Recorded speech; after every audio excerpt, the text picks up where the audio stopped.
பீகாரில் நடந்த அதிர்ச்சியான சம்பவம்.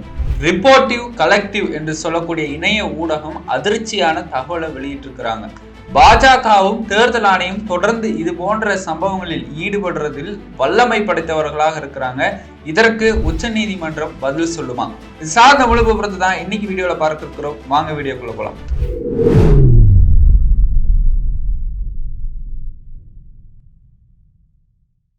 கோபாசே நண்பர்களுக்கு வணக்கம். நாடு முழிச்சுனா அரசியல் களம் தொடர்ந்து பேசுவோம், உண்மையை உறக்க சொல்வோம். இந்த வீடியோவை ஃபுல்லா பார்த்துட்டு உங்களுடைய கருத்துக்களை மறக்காம கமெண்ட் பாக்ஸ்ல தெரிவிச்சிருங்க. மறக்காம நம்ம சேனலையும் சப்ஸ்கிரைப் பண்ணிக்கோங்க. பீகார்ல சிறப்பு வாக்காளர் பட்டியல் திருத்தம் கடந்த 2 மாதங்களாக நடைபெற்றது. அந்த பட்டியல் திருத்தத்திற்கான தேர்தல் ஆணையம் சார்பாக அந்த பட்டியலை வெளியிட்டிருக்கிறார்கள். அந்த வெளியீட்டில் பல குளறுபடிகள் நடந்திருப்பதாக எதிர்க்கட்சிகளும் ரிப்போர்ட்டர் கலெக்டிவ் என்று சொல்லக்கூடிய இணைய ஊடகம் அதிர்ச்சிகரமான செய்தியை வெளியிட்டிருக்கிறாங்க. அதற்கு முன்னாடி என்ன செய்தி வெளியிட்டிருக்கிறாங்கன்னு நம்ம பார்த்தோமானால், பீகார்ல டக்கா என்று சொல்லக்கூடிய சட்டமன்ற தொகுதி இருக்குதுங்க. அந்த சட்டமன்ற தொகுதியில கிட்டத்தட்ட 80,000 வாக்காளர்களை நீக்கப்பட்டிருக்கிறார்கள். அந்த 80,000 வாக்காளர்கள் யார் அப்படின்னு அங்க ரிப்போர்ட்டர் கலெக்டிவ் ஆய்வு நடத்தினதுல அந்த 80,000 வாக்காளருமே இஸ்லாமியர்களாக இருக்கிறார்கள். அப்ப திட்டமிட்டே இஸ்லாமியர்களை நீக்கப்பட்டதா தேர்தல் ஆணையம்? இது போன்ற பல கேள்விகளை எழும்ப தொடங்கி இருக்கிறாங்க. இந்த டக்கா அப்படிங்கிற சட்டமன்ற தொகுதியில பிஜேபியும் ஆர்ஜேடியும் தொடர்ந்து மாத்தி ஜெயித்திருக்கிறார்கள். இதுக்கு முன்னாடி நடந்த தேர்தலில் கூட சுயேட்சை வேட்பாளராக இருந்தவர் தான் அது வெற்றி வாகை சூடி இருக்கிறார். ஆனா பாஜக சுயேட்சை வேட்பாளரை எப்படியாவது பணம் கொடுத்தோ அதை தரம் கொடுத்தோ தன் வசப்படுத்தினதாக தகவல் சொல்லப்படுகிறது. ஆனா அந்த டக்கா சட்டமன்ற தொகுதியில் இப்படியாக குறிப்பிட்ட இந்த 80,000 வாக்காளர்கள், அதுவும் இஸ்லாமியர்களை மட்டும் நீக்கப்பட்டது திட்டமிட்ட சதியா அப்படின்னு கேள்வி எழுப்பியிருக்கிறார்கள். அதற்கு ரிப்போர்ட்டர்ஸ் கலெக்டிவ் என்ற ஊடகம் வெளியிட்டிருக்கக்கூடிய செய்தி அந்த லெட்டர் பேட் அப்படிங்கிறத முக்கியமான ஒரு செய்தியாக பார்க்கப்படுகிறது. அதாவது பாஜகவுடைய லெட்டர் பேட்ல வேறு ஒருத்தர் எப்படி அந்த தகவலை கரெக்டா எழுத முடியும்? அதுவும் லோகேஷ் என்று சொல்லக்கூடிய நபர் தான் டக்கா அப்படிங்கிற அந்த தொகுதியில கிட்டத்தட்ட எத்தனை பேரு? 78,384 பேரு இருக்கிறாங்க. அவங்களாம் இந்தியாவுடைய குடிமக்களே இல்லை அப்படின்னு சொல்லிட்டு நீக்குங்க அப்படின்னு சொல்லிட்டு தேர்தல் ஆணையத்துக்கு கடிதம் எழுதியிருக்கிறாங்க. அந்த கடிதத்தை வெளியிட்டு தான் இந்த விஷயத்த வெளிப்படுத்தியிருக்கிறாங்க ரிப்போர்ட்டர் கலெக்டிவ் ஊடகம்.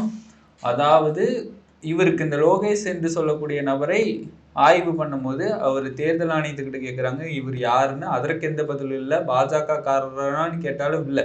ஒரு சிலரால் தெரிவிக்கப்படுறாங்க பாஜகவுடைய எம்எல்ஏவுடைய அசிஸ்டண்டாக இருந்தவர் லோகேஷ் என்று அப்படி தரவுகள் தெரிவிக்கிறாங்க. அதுவும் எந்த அளவுக்கு உண்மைன்னு தெரியல. இந்த லோகேஷ் என்று சொல்லக்கூடிய நபருக்கு இத்தனை மக்கள் தான் இஸ்லாமியர்களாக இருக்கிறாங்க அப்படின்னு சொல்லிட்டு அவருக்கு எப்படி தரவுகள் கிடைத்திருக்கும் அப்படிங்கிற கேள்வியும் எழுப்புறாங்க.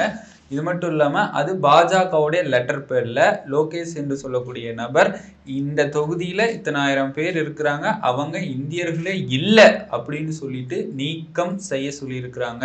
இதை ஏற்றுக்கொண்ட தேர்தல் ஆணையமும் நீக்கப்பட்டிருக்கிறார்கள் அப்படிங்கிறது தான் உண்மை சம்பவமாக சிறப்பு வாக்காளர் பட்டியல் திருத்தத்தில் வெளிவந்த பட்டியலில் இதை பார்க்க முடிகிறது. இதுதான் ரிப்போர்ட்டர்ஸ் கலெக்டிவ் ஊடகம் ஆராய்ந்து செயல்பட்டிருக்கிறார்கள். இது மட்டும் இல்லாம ஏற்கனவே 65 லட்சம் வாக்காளர்களை நீக்கி இருந்தார்கள் தேர்தல் ஆணையம் பீகார் தேர்தலை ஒட்டி. அவங்க சொல்லக்கூடிய பதில் என்ன? அவங்கெல்லாம் வெளி மாநிலத்தவர்கள், அவங்கெல்லாம் இறந்து போனவர்கள், அப்படியான்னு உருட்டல் புரட்டல் கதைகளை எல்லாம் விட்டார்கள். அதற்கு தான் உச்ச நீதிமன்றம் ஏதேனும் தவறாக நடந்திருந்தது, வேணுமென்றே நீக்கம் செய்திருந்தீங்கன்னா ஸ்பெஷல் இன்டென்சிவ் ரிவிஷனை இந்தியா முழுவதுமே தடை செய்யப்படும் அப்படின்னு சொல்லியிருந்தாங்க. இப்போ 80,000 வாக்காளர்களை நீக்கம் செய்தது, அதுவும் டக்கா அப்படிங்கிற தொகுதியில நீக்கம் செய்தது பீகார்ல பெரும் அதிர்வலையை ஏற்படுத்தி இருக்குது. அங்க இருக்கக்கூடிய இஸ்லாமியர்கள் எல்லாம் போராட்டத்துக்கு தயாராகி கொண்டிருக்கிறார்கள். ஏன்னா தொடர்ந்து இஸ்லாமியர்களை வஞ்சித்து கொண்டிருக்கிறது பாஜக அரசாங்கம் அப்படிங்கிறது அவங்க செய்யக்கூடிய செயல்களே தெரிகிறது. பாபர் மசூதி இடிப்பிலிருந்தே பாஜகவிற்கு இஸ்லாமியர்களுடைய ஆதரவு சுத்தமா இல்லை அப்படிங்கிறது அனைவராலும் தெரியப்படக்கூடிய செய்தியாக இருக்கிறது. இது மட்டும் இல்லாம அதே ஊடகம் முக்கியமான செய்தியை ஆய்வு பண்ணி வைக்கிற மாதிரி ஒரு விஷயத்தை வச்சிருக்கிறாங்க. அது என்னன்னு பார்த்தோம்னால், அதாவது இந்த ஸ்பெஷல் இன்டென்சிவ் ரிவிஷன் நடத்துறீங்கல்ல, அதுக்கு செப்டம்பர் 1 வரைக்கும் நாங்கள் புதிய வாக்காளர்களை இவ்வளோ ஆட் பண்ணுவோம், அதுக்கான விண்ணப்பங்கள் இவ்வளோ வந்திருக்குன்னு அவங்க சொல்லக்கூடிய தகவல் என்னன்னா 16.93 லட்சம் நபர்கள் எங்களை புதிய வாக்காளர்களாக பட்டியலில் ஆட் பண்ணுங்க, அந்த அளவுக்கு விண்ணப்பம் வந்திருக்குது அப்படின்னு இதே தேர்தல் ஆணையம் தான் இந்த தகவலை வெளியிட்டு இருந்தாங்க. இப்போ அந்த ஸ்பெஷல் இன்டென்சிவ் ரிவிஷன்லாம் முடித்து விட்டு புதிய வாக்காளர்களாக எத்தனை பேரை ஆட் பண்ணியிருக்கிறாங்க அப்படின்னு பார்த்தோம்னா, இந்த பட்டியல் படி 21.53 லட்சம் புதிய வாக்காளர்களை பட்டியலில் சேர்த்திருக்கிறார்கள். அது எப்படி? சொன்ன தேர்தல் ஆணையம் செப்டம்பர் 1 வரைக்கும் இவ்வளவு விண்ணப்பம் வந்திருக்கு, இதுக்கு அப்புறம் எந்த விண்ணப்பம் வந்தாலும் ஏற்கப்படாது அப்படின்னு சொல்ல தேர்தல் ஆணையம் இன்று வெளியிட்ட பட்டியலில் கிட்டத்தட்ட 5 லட்சத்துக்கும் மேற்பட்ட புதிய வாக்காளர்களை எப்படி அவங்க பதிவு செய்தார்கள், எப்படி புதிய வாக்காளர்களாக ஏற்றுக்கொண்டார்கள். ஒரு பக்கம் மாசா டெலீட் பண்றாங்க, அது பழங்குடியினர், தலித்துகள், இஸ்லாமியர்களுடைய வாக்குகளை எல்லாம் மாசா டெலீட் பண்ணிட்டு பாஜகவுக்கு யார் யாரெல்லாம் வாக்களிப்பாங்க, ஆதரவு தெரிவிப்பாங்க அப்படிங்கிற பார்க்கிற பட்சத்தில் ஒரு பக்கம் கிட்டத்தட்ட இவ்வளவு 21 லட்சம் பேரை ஆட் பண்ணியிருக்கிறாங்க. இது எந்த விதத்தில் நியாயம்? பத்திரிகையாளர்கள் கேள்வி எழுப்புறாங்க. இப்படியாக பத்திரிகையாளர்களும் கேள்வி கேட்கிறாங்க. அதுல முக்கியமான சமூக ஆர்வலர் யோகேந்திர யாதவ் என்று சொல்லக்கூடிய நபரும் கேள்வி கேட்டிருக்கிறார். ஒரு பக்கம் செப்டம்பர் 1 வரைக்கும் இவ்வளோ பேர் தான் வந்திருக்காங்க, இதுக்கு மேலே நாங்கள் ஆட் பண்ண மாட்டோம்னு சொன்னோம், இப்போ இவ்வளோ பேர் ஆட் பண்ணியிருக்கிறீங்களே, இது என்ன தேர்தல் ஆணையத்தோடைய செயல்பாடு, நிலை இப்படி தான் இருக்குதான்னு யோகேந்திர யாதவ் அவர்கள் கேள்வி கேட்டிருக்கிறார். அவர் யாருன்னு உங்களுக்கு சொல்ல வேண்டிய அவசியம் இல்லை, ஏன்னா அவர் ஒரு பீகாரில் சமூக ஆர்வலர். உச்ச நீதிமன்றத்திலேயே தேர்தல் ஆணையம் இவங்கெல்லாம் இறந்து போயிட்டாங்கன்னு சொன்னவரை நேரடியாக கூட்டிட்டு வந்து உச்ச நீதிமன்றத்தில் நிறுத்தினவர் தான் யோகேந்திர யாதவ். அதற்கெல்லாம் பாஜகவுடைய தேர்தல் ஆணையருடைய வழக்கறிஞர்கள்லாம் என்ன சொன்னாங்க, அவங்க நாடகம் ஆடுறாங்கன்னு. ஒரு பக்கம் பார்த்தா சமூக ஆர்வலர்களும் சமத்துவத்துக்காகவும் மக்களுக்காக உரிமைக்கு போராடுறவங்கெல்லாம் நாடகவாதிகள். ஆனா தேர்தல் ஆணையமும் பாஜகவும் எந்த விதத்தில் மக்கள் மத்தியில நாடகம் ஆடி கொண்டிருக்கிறார்கள் எல்லாம் மக்கள் அறிந்ததேன்னு சொல்லலாம். அதே மாதிரிதான் ராகுல் காந்தி சொல்லியிருந்தாரு, தேர்தல் ஆணையத்துக்கு மனமார்ந்த நன்றி, ஏன்னா இறந்து போனவர்களோட வாழ்நாளிலேயே நான் இன்னைக்கு முதல் முறையாக தேநீர் அருந்தி இருக்கிறேன், அந்த வாய்ப்பை ஏற்படுத்தி கொடுத்த தேர்தல் ஆணையத்துக்கு நன்றின்னு சொல்லியிருந்தாங்க, நன்றி அப்படின்னு சொல்லியிருந்தாங்க. அப்ப தேர்தல் ஆணையத்தோடைய நிலை சிரித்து கொண்டு இருந்தது அந்த வாரத்துல, இதெல்லாம் நம்ம பார்த்திருந்தோம். இப்ப அதே யோகேந்திர யாதவ் தான் தொடர்ந்து கேள்வியை முன்வைத்திருக்கிறார். ஒரு பக்கம் நீங்க ஆடே பண்ண மாட்டோம், இவ்வளவு விண்ணப்பம் தான் வந்துச்சுன்னு சொன்னீங்க, இன்னொரு பக்கம் இவ்வளவு பேர் எப்படி ஆட் பண்ணீங்க, இன்னொரு பக்கம் 80,000 வாக்காளர்களை திட்டமிட்டு டக்கா தொகுதியில நீக்கிருக்கிறீங்களே ஏன்? அது கடிதத்தோட இப்ப அம்பலமாயிருக்கு. இந்த லோகேஷ் என்று சொல்லக்கூடிய நபரை இப்ப தேடிட்டு இருக்காங்க, ஆய்வு பண்ணிட்டு இருக்கிறாங்க.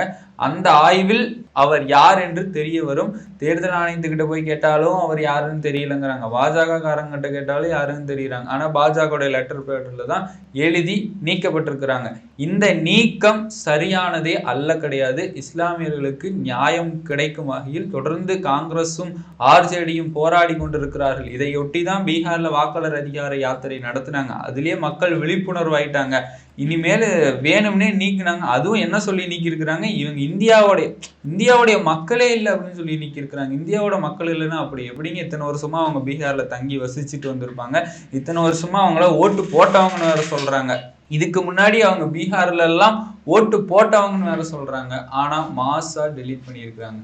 இதே மாதிரிதான் உத்தரப்பிரதேசத்துல நடந்த இடைத்தேர்தல்ல இஸ்லாமியர்கள்லாம் வாக்களிக்க போறாங்கங்க. அங்க இருக்கக்கூடிய போலீசாரால தடுத்து நிறுத்தி இஸ்லாமியர்கள்லாம் வாக்கு போடக்கூடாது அப்படின்னு சொல்லியிருக்காங்க. ஒரு பக்கம் இஸ்லாமியர்களுடைய வாக்கு உரிமைகள்லாம் பறித்திருக்கிறாங்க. இதுல இருந்து நாம் என்ன தெரிகிறது, பாஜக அடுத்து எங்க ஆள வேண்டும்னு நினைக்குதோ, இதுக்கு முன்னாடி எங்கெங்கெல்லாம் ஆண்டு கொண்டு இருந்தார்களோ அவங்களே தான் ஆளணும், அடுத்தும் அவங்க தான் ஆள வேண்டும். அதுக்கு எதிராக செயல்படுவர்கள் இஸ்லாமியர்கள், பழங்குடியினர்கள், தலித்துகள், அவங்களுடைய வாக்குகள்லாம் நீக்கிட்டா திரும்ப நம்ம ஆட்சிக்கு வந்துடலாம்னு நினைக்கிறாங்க. ஆனால் அது ஒருபோதும் நடக்காது. நம்ம எல்லாம் யாரை நம்பி இருக்கிறோம், இந்தியாவுடைய உச்ச நீதிமன்றத்தை நம்பி இருக்கிறோம், பிஆர் கவாய் அவர்களை நம்பி இருக்கிறோம். அவர் தான் சொல்லியிருந்தாரு, இந்த ஸ்பெஷல் இன்டென்சிவ் ரிவிஷன்ல மட்டும் ஏதேனும் பிழை இருந்தால், அந்த பிழையை நாங்கள் கண்டுபிடித்து விட்டால் உடனடியாக தேர்தலும் ரத்து செய்யப்படும், ஸ்பெஷல் இன்டென்சிவ் ரிவிஷன் இந்தியா முழுவதும் ரத்து செய்யப்படும் அப்படிங்கிற மாதிரியான குரலை மக்களுக்கு ஆதரவாக கொடுத்திருந்தார். இப்ப 80,000 வாக்காளர்களை நீக்கி இருக்கிறாங்க.